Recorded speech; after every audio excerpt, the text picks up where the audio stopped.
Olá, povo de Deus. Quinta-feira da segunda semana da Páscoa, 28 de abril de 2022. A nossa reflexão de hoje é a partir de Atos 5, 27, 33 e João 3, 31, 36. Naqueles dias, eles levaram os apóstolos e os apresentaram ao Sinédrio.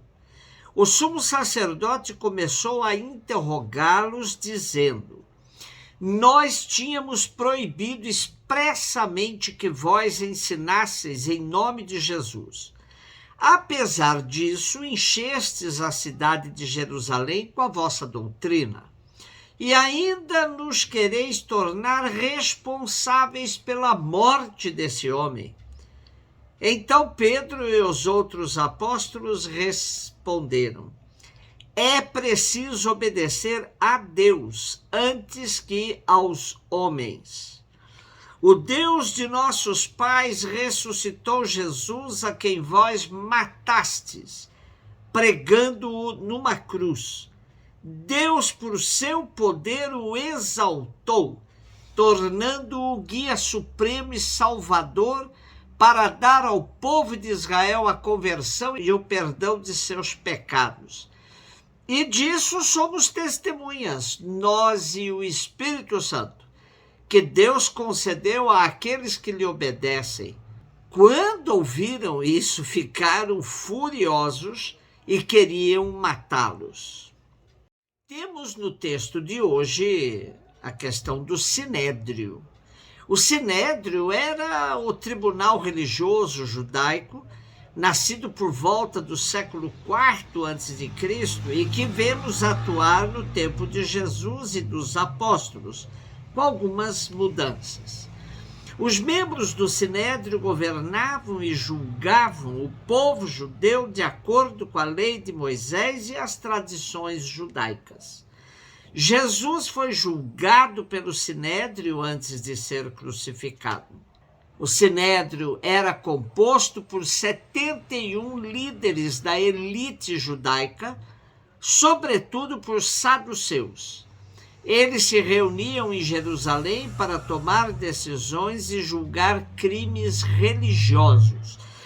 O chefe do Sinédrio era o sumo sacerdote, o líder de todos os sacerdotes do templo. Havia a prática de corrupção no Sinédrio. Tanto no julgamento de Jesus como no de Estevão, o Sinédrio aceitou acusações que eram claramente falsas e condenou homens inocentes à morte. O Sinédrio também tentou intimidar Pedro e João a não falar mais sobre Jesus. O sumo sacerdote toma a liderança da ação contra os apóstolos.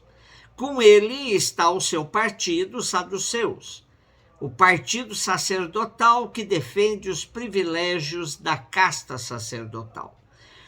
A palavra usada aqui como partido vem do grego e também é identificada como, na palavra grega, heresia, aplicada também nos Atos aos fariseus e aos cristãos. Nesse tempo, essa palavra significava simplesmente uma tendência ou um partido, sem sentido pejorativo. A motivação que leva o Sinédrio a interrogar e perseguir os apóstolos é a inveja. Os apóstolos formam um novo centro de irradiação que escapa ao controle da nobreza e, a longo prazo, tende a tirar dos sacerdotes os privilégios exorbitantes da sua casta. Os apóstolos, porém, têm convicção de que devem obedecer a Deus e não ao corrupto Sinédrio, e por isso, com coragem, chamam os membros do tribunal judaico de assassinos de Jesus. A crucificação é uma maldição e expressão de excomunhão. O crime dos judeus é maior ainda do que o assassinato. Expulsaram do povo aquele que era o salvador do povo. E o que mais irrita é a pregação sobre a ressurreição de Jesus, seguida da sua exaltação. Tema profundamente combatido pelos saduceus, e além disso, os apóstolos afirmavam que eles e o Espírito Santo testemunhavam a ressurreição de Jesus e tinham autoridade para pregar aos judeus a conversão e o perdão dos pecados. Por isso, devem obedecer a Deus e não ao Sinédrio.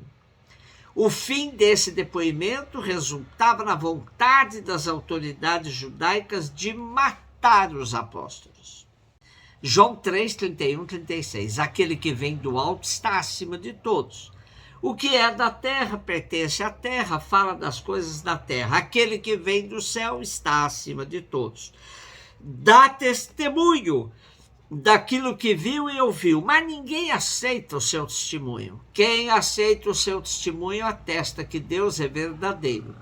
De fato, aquele que Deus enviou fala as palavras de Deus, porque Deus lhe dá o Espírito sem medida. O Pai ama o Filho e entregou tudo em sua mão. Aquele que acredita no Filho possui a vida eterna. Aquele, porém, que rejeita o Filho não verá a vida, pois a ira de Deus permanece sobre ele. Aqui temos, primeiro, a comparação entre João Batista e Jesus. Como nos diz Johann Konings, João é apenas da terra, humano e nada mais. Jesus é aquele que vem do alto, de junto de Deus, está acima de todos. João pôde falar coisas humanas. Jesus tem palavras divinas. Jesus dá testemunho daquilo que viu junto de Deus. Ele conhece Deus por dentro, mas sua mensagem não é aceita. Contudo, os que a recebem ratificam por sua fé que Deus fala a verdade. Jesus, o enviado de Deus, fala as palavras de Deus. Um bom embaixador não fala arbitrariamente, mas transmite a mensagem do governo que representa. O que Jesus diz, Deus mesmo é quem o diz. E quem adere a Jesus na fé, quem crê no Filho, tem vida para sempre, vida da eternidade. Participa da comunhão de vida com Deus mesmo, pois já está vivendo conforme o desejo de Deus. Esta comunhão é a realidade última e definitiva de nossa vida. Quem, ao contrário, diante da mensagem de Jesus, só mostra rejeição, para esse não há como viver junto de Deus. A teologia da Santíssima Trindade, que une as três pessoas divinas numa única comunhão de amor, tem, no Evangelho de João, um fundamento sólido, pois Jesus e o Pai são mostrados como duas pessoas em profunda intimidade, de tal sorte que o que fala um revela sua sintonia com o outro desde sempre. E quando Jesus sopra sobre seus discípulos, conferindo-lhes o Espírito, transmite-lhes a força necessária que vem do Pai e dele próprio, do Filho, para a missão, pois o Espírito é a circulação do amor entre as duas pessoas divinas. Portanto, Jesus pode afirmar que quem aceita o seu testemunho atesta que Deus é verdadeiro. Aceitar e seguir Jesus, aderir ao seu projeto de reino, é estar em profunda comunhão com Deus Pai. Um beijo no seu coração.